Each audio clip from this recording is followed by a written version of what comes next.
को लेकर के वैश्विक नजरिया बदल चुका है।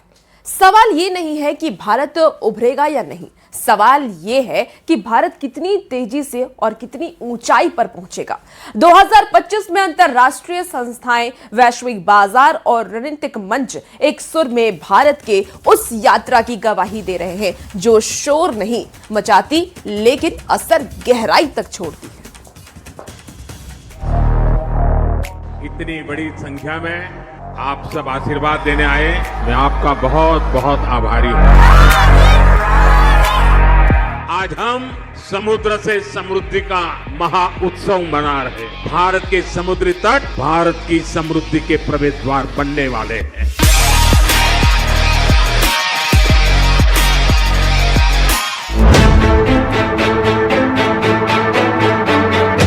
ये कहानी है उस भारत की जिसने पिछले एक दशक में सिर्फ तरक्की नहीं की,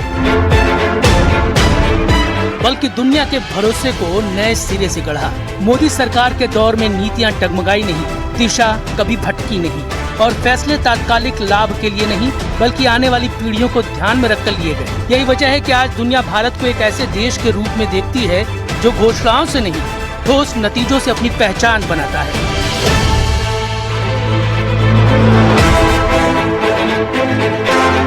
गरीबी घटाने से लेकर डिजिटल क्रांति तक, सामाजिक सुरक्षा से लेकर वैश्विक शक्ति संतुलन तक, भारत ने अपने आकार और लोकतंत्र की जटिलताओं के बावजूद ये साबित किया कि मजबूत इच्छा शक्ति और स्पष्ट नीति से इतिहास की दिशा बदली जा सकती है। भारत की समृद्धि का एक बड़ा आधार था भारत का सामुद्रिक सामर्थ्य। लेकिन आजादी के बाद उस विरासत पर ध्यान नहीं दिया गया। लेकिन साथियों, अब ये भारत नया भारत है। कहानी आगे बढ़ती है तथ्यों के साथ। 2025 में विश्व बैंक ने भारत को दुनिया के सबसे समान समाजों में शामिल किया। 25.5 के गिनी इंडेक्स के साथ भारत अमेरिका, चीन और सभी G7 और G20 देशों से आगे निकल गया। ये बदलाव अचानक नहीं आया। कल्याणकारी योजनाओं और डायरेक्ट बेनिफिट ट्रांसफर ने ये तय किया कि आर्थिक विकास हाशिए पर खड़े हर व्यक्ति तक पहुँचे। इसी मॉडल का असर सामाजिक सुरक्षा में दिखा। अंतर्राष्ट्रीय श्रम संगठन के मुताबिक 2015 में जहां केवल 19% आबादी सामाजिक सुरक्षा के दायरे में थी, वहीं 2025 तक ये आंकड़ा 64.3% पहुंच गया। करीब 94 करोड़ नागरिक अब किसी न किसी सामाजिक सुरक्षा कवच के अंतर्गत हैं। ये दुनिया की सबसे तेज और सबसे बड़ी सामाजिक सुरक्षा विस्तार योजनाओं में से एक है। वैश्विक बाजारों ने भी भारत की स्थिरता को समझा और 18 साल बाद S&P ग्लोबल ने भारत की सॉवरेन क्रेडिट रेटिंग को BBB पर अपग्रेड किया। जाहिर तौर पर बेहतर पब्लिक फाइनेंस, मजबूत मैक्रो इकोनॉमी, साथ ही स्ट्रक्चरल रिफॉर्म्स और नीति की निरंतरता इसके प्रमुख कारण बने। डिजिटल इंडिया भारत की नई पहचान बन चुका है। अंतर्राष्ट्रीय मुद्रा कोष ने UPI को दुनिया का सबसे बड़ा रियल टाइम पेमेंट सिस्टम माना, जो वैश्विक लेन देन का 49% संभाल रहा है। IMF ने UPI को डिजिटल पब्लिक इंफ्रास्ट्रक्चर का वैश्विक मॉडल बताया।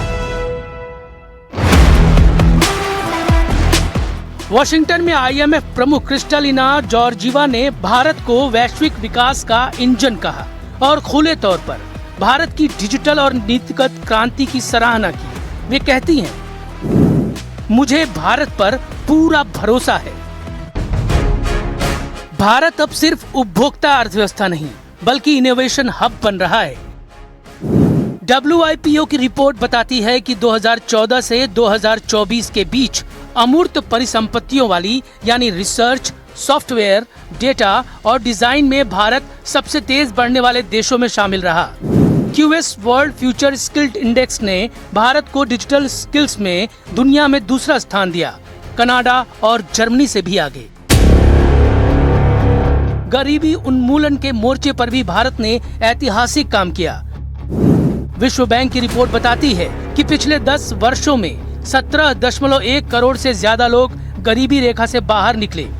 उत्तर प्रदेश, महाराष्ट्र, बिहार, पश्चिम बंगाल और मध्य प्रदेश ने इस गिरावट का 2/3 हिस्सा संभाला। मुझे मेरे देश के गरीबों पर भरोसा है, उनके सामर्थ्य में भरोसा है। अगर अवसर मिल जाए ना तो वो हर चुनौतियों को पार कर सकता है और गरीब ने करके दिखाया। योजनाओं का लाभ लेते हुए, अवसरों का फायदा उठाते हुए सशक्तिकरण के माध्यम से 25 करोड़ गरीबी को परास्त करने में सफल हुए। स्वास्थ्य, स्वच्छता, स्वच्छ ऊर्जा, वित्तीय समावेशन और डिजिटल गवर्नेंस में सुधार इसका आधार बना। निवेशकों का भरोसा भी बढ़ा। गोल्डमैन सैक्स ने भारतीय शेयर बाजार को ओवरवेट किया, जबकि बैंक ऑफ अमेरिका के सर्वे में भारत ने जापान को पीछे छोड़ते हुए एशिया का सबसे पसंदीदा बाजार बनने का दर्जा हासिल किया। भारत की सांस्कृतिक शक्ति भी वैश्विक मंच पर चमकी। दीपावली को यूनेस्को की अमूर्त सांस्कृतिक विरासत सूची में शामिल किया गया। वहीं 12 मराठा किलों को विश्व धरोहर सूची में जगह मिली, जिसने भारत की ऐतिहासिक और सांस्कृतिक कूटनीति को और मजबूत किया।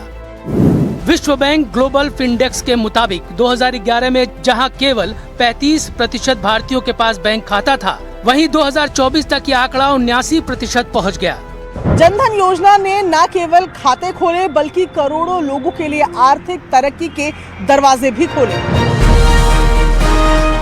यही नहीं, राजनीतिक स्तर पर भी भारत की छवि मजबूत हुई। मॉर्निंग कंसल्ट ने प्रधानमंत्री नरेंद्र मोदी को दुनिया का सबसे लोकप्रिय लोकतांत्रिक नेता बताया। प्यू रिसर्च के अनुसार लोकतंत्र से संतुष्टि के मामले में भारत दुनिया में दूसरे स्थान पर रहा।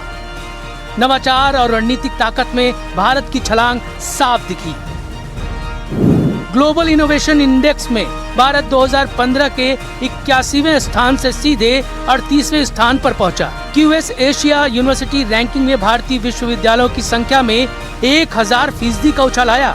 एशिया पावर इंडेक्स ने भारत को मेजर पावर घोषित किया।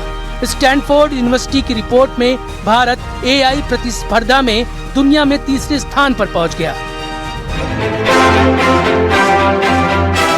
अब नए साल में दुनिया भारत को एक नारे के रूप में नहीं, एक स्थिर शक्ति के रूप में देख रही है। एक ऐसा देश जो बिना शोर किए इतिहास की दिशा बदल रहा है।